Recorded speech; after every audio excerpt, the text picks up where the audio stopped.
to move. Not only can physical activity lower the risks of hypertension, type 2 diabetes, coronary heart disease, stroke, and cancer, but it can also beat depression as well as anxiety. But what if your budget prevents you to enroll in a gym or hire a fitness instructor? In this episode, we'll walk you through ways to be fit anywhere and anytime. I'm Dr. Freddy Gomez, and welcome to Medtalk Health Talk on CNN Philippines.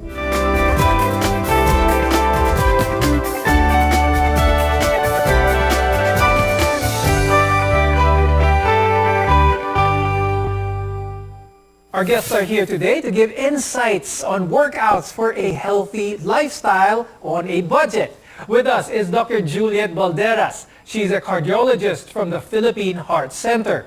Also with us is Coach Jay Garcia. He's a certified medical exercise and weight management specialist from the American Council on Exercise. The World Health Organization defines physical activity as any bodily movement produced by our skeletal muscles that requires energy expenditure.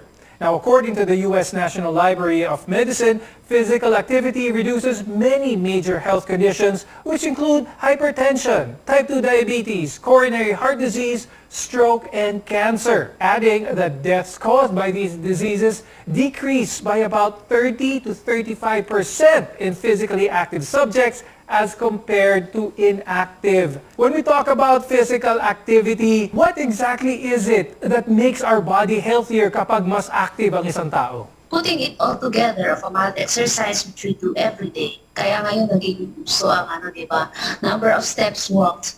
Number of steps walked, put it equate to a physical exercise. So our objective is to spend the calories that you might have gained and spend it on exercise. So it's an energy expenditure, which is the objective in physical activity. Pag sinabi nating physical activity, pareho lang ba ito? Is it synonymous with the term exercise? If not, how are these two different? Exercise is 30 minutes to 1 hour. So what physical activities will require for strength, tapos muscles that will equate to caloric expenditure.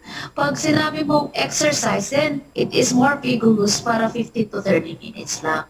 Versus physical activity, it's the ordinary activity that you do to equate the expenditure that you might get in a 15 to 30 minutes exercise. So yun po ang difference. Several factors can limit anyone at any age from certain movements, and this can include levels in strength, a person's age, as well as, most importantly, their health condition. Are there certain age groups, maybe genders, or even body conditions that are only limited to a certain set of physical activities? Kumbaga, kailangan ba, hindi ba one size fits all, kumbaga, ang mga exercise routines na pwedeng gawin? For example, may health risk yung tao. So we have to assess that first before we give them workout. Ang misconceptions kasi dito sa atin or kahit saan naman is the physical activity or resistance training will stunt the growth of a younger person, which is not true kasi major fitness centers all over the world and major health organizations are recommending resistance training for all walks of life. Then tapos ang pinaka-goal natin dito, especially for the younger generation, is yung magkaroon sila to develop a habit, to improve the attitude about feeling of activity. So makikerry nila yan towards adult life nila. Paano bang pinakamagandang malaman ng mga viewers natin kung anong activity ang angkop para sa kanila? Before we conduct a fitness program, before we give them, we usually give them PAR-Q. Or ito yung this is to simplify it, it's readiness questionnaire. So may checklist siya.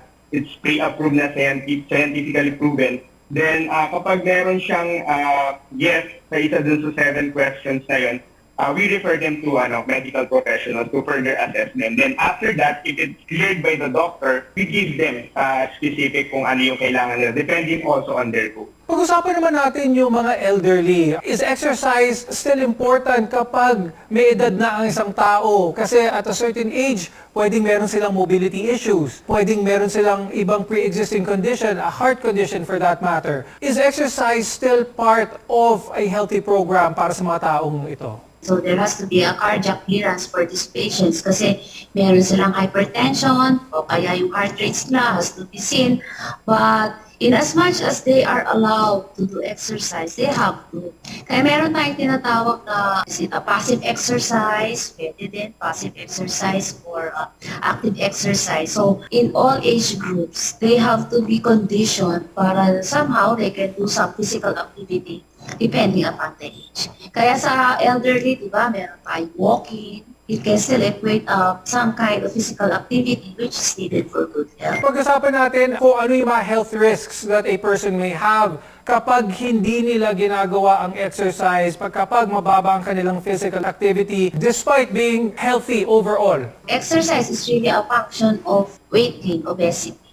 Obesity is hypertension. So you have a lot of health risk pag obese ka, no? Yung sa diabetes number 1, hypertension, no? So if you gain weight, yung obesity na BMI mo, sabi nila high risk for obesity, high risk for diabetes. So physical activity and diet are the functions to decrease obesity at hypertension. Physical activity nga sa hypertension will decrease the hypertension by 30% with the medication. Now, after the break, we'll share tips on how you can stay fit if you are on a budget. Keep it right here on Medtalk Health Talk.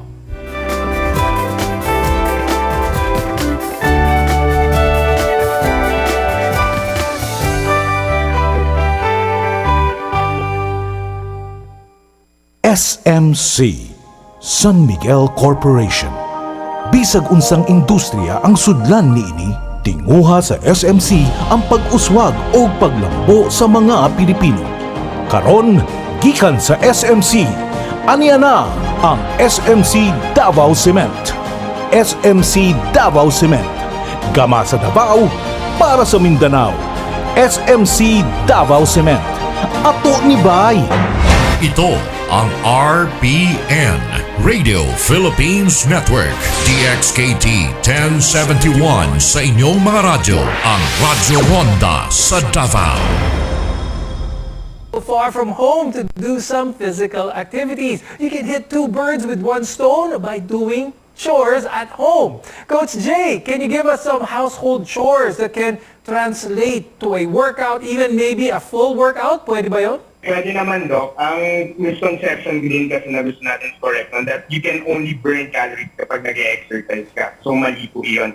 So, ang exercise is a small part of your caloric expenditure. May tinatawag tayong NEAT or non-exercise activity thermogenesis. So, ito yung mga activity outside of exercise. We do household work, or we do gardening, we do groceries. So, makakatulong siya lahat para ma-improve natin yung basal metabolic rate natin, which in the long run, mas mag-benefit kayo and mas makaka-burn kayo ng maraming calories. Pwede pa rin bang maging physically active and healthy kahit na minimal lang ang pawis? Yung pawis kasi is not always a good indicator of a good workout. Mm-hmm. So for example, yung temperature kasi natin, it affects, di ba, kung papawisan tayo or hindi.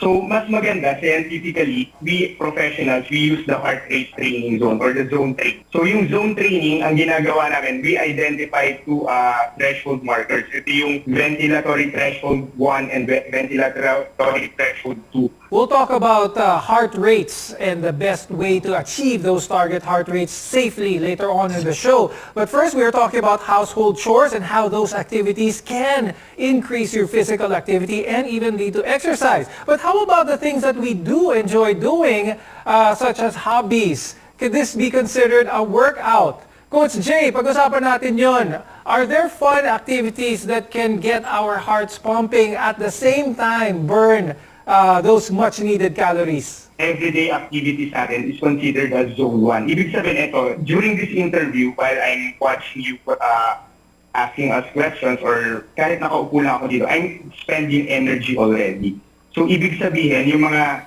na-enjoy natin like walking the dog or siguro ibang forms of exercise like doing yoga or doing dancing, lahat nagsusum up. We don't have to limit the exercise on the gym time alone kasi ang gym time, it only takes for about 1 hour or maximum 2 hours of your day. So the rest, the 22 hours, ikaw yung may control nun, not your coach, not the exercise program that you're doing. So, the more you move in a particular day, the more ka mas nag-burn ng calories. In fact, may study, yung mga nag-workout vigorously in a day, is mas less pa silang nag-burn kung hindi rin naman sila gumagalaw throughout the day. So, mas beneficial po talaga kapag may ginagawa tayong form of activities rather than doing exercise alone. So marami talagang activities na pwedeng mag-translate into good physical activity and fitness for that matter. Now, Dr. Juliet, ang tanong is, does the physical activity matter? Or kung gaano ka taas umaabot ang heart rate natin doon sa binanggit na target heart rate, is the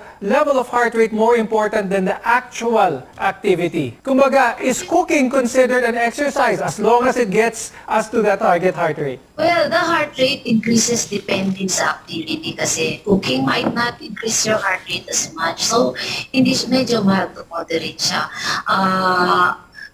So, it is the activity that will increase the heart rate. So, talagang parang directly proportional dalawa. No, a moderate activity, higher heart rate. So, your heart rate might make you get the target heart rate more than a mild activity. So, just cooking probably might not be enough to achieve the physical fitness or caloric expenditure that you like for an exercise. So, more activities might be better than just cooking. Now, after the break, we'll discuss how knowing your heart rate zone can help you in your overall fitness and health. Only here on Medtalk, Healthtalk.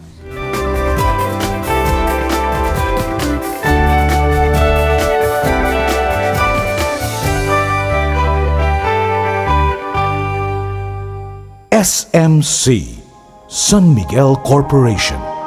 Bisag unsang industriya ang sudlan niini, tinguha sa SMC ang pag-uswag o paglambo sa mga Pilipino. Karon, gikan sa SMC, aniya na ang SMC Davao Cement.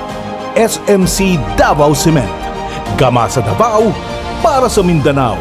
SMC Davao Cement, ato ni Bay. Ito ang RBN, Radio Philippines Network, DXKT 1071 sa inyong mga radyo, ang Radyo Ronda sa Davao.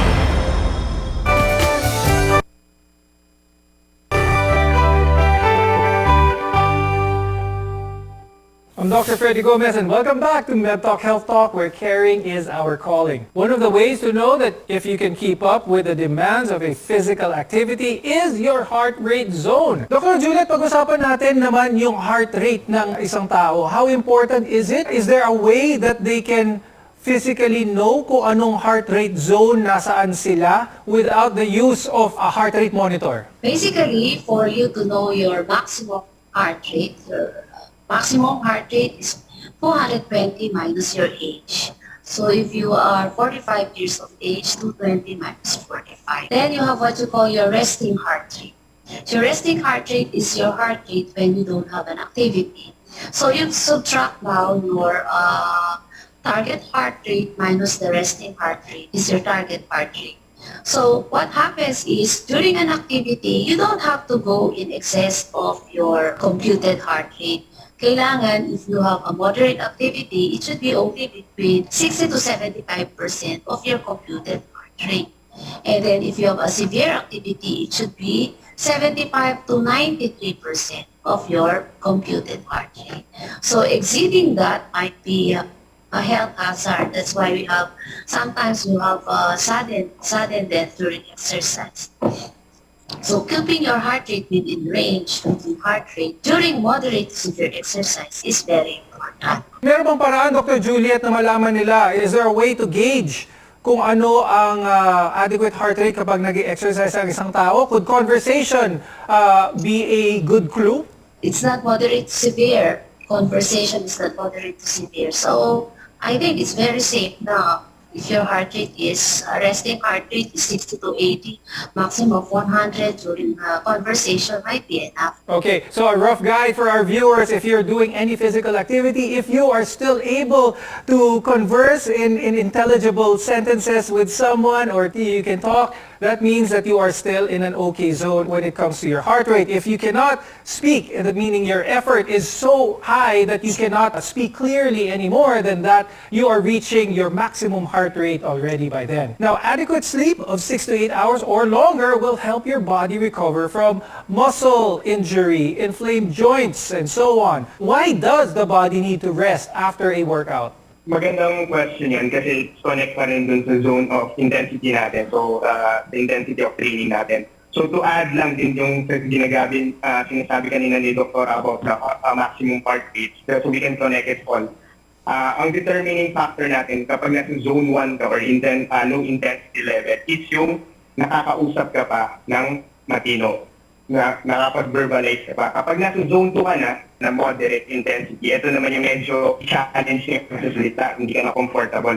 Kapag nasa zone 3 ka na, yung intensity or maximum heart rate which is 70 to 90%, ito na yung nakakapagsalita ka pero pa isa-isang words na lang. So, importante ito sa amin to determine yung recovery zone din ng isang client or pasyente. For example, if you're familiar with the HEAT program, di ba? Ang HEAT program kasi, ang structure niya is working on a zone 3 or intense level of exercise. Kaya kapag nag-HEAT ka, if you guys nakagawa na ng isang HEAT program, hindi ka naman nakakapagsalita during the workout. Tapos, after a specific exercise, bumababa yung intensity level, ibinabalik namin yung heart rate na we're trying to bring down your heart rate to a zone 1 level para ma-replenish yung tinatawag natin na ATP. Kasi yung kapag nasa zone 3 ka, yung ginagamit mo na dyan na source of energy is yung ATP mo is yung naka-store na lang sa muscles mo, which is very limited. Okay. Kaya nagkakaroon siya ng mga waste products na nararamdaman natin parang nag-burn na yung muscles natin. So we have to rest. So yung pag bumalik ka na sa zone 1 level ulit, nagre-recover ulit yung body mo kasi you're utilizing again oxygen in your stored fat. So the recovery phase, basically after a good workout, is to replenish those muscles of their vitally needed nutrients, and a recovery is definitely as important as a workout. Now, Coach Jay, how about diet? How important is diet? 50-50 ba ito with exercise? Some people say, di ko kailangan mag-diet kasi wina-workout ko naman ito. What's the risk? What's the danger in this kind of thinking?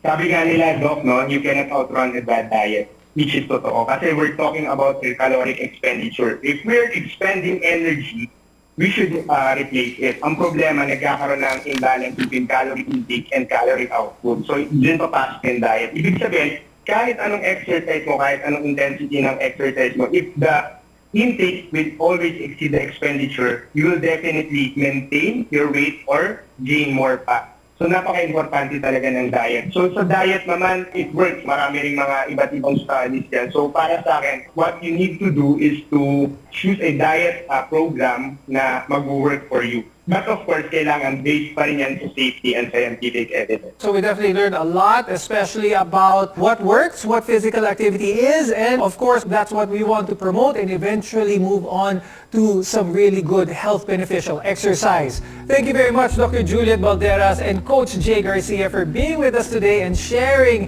your knowledge and insight with regards to being physically fit.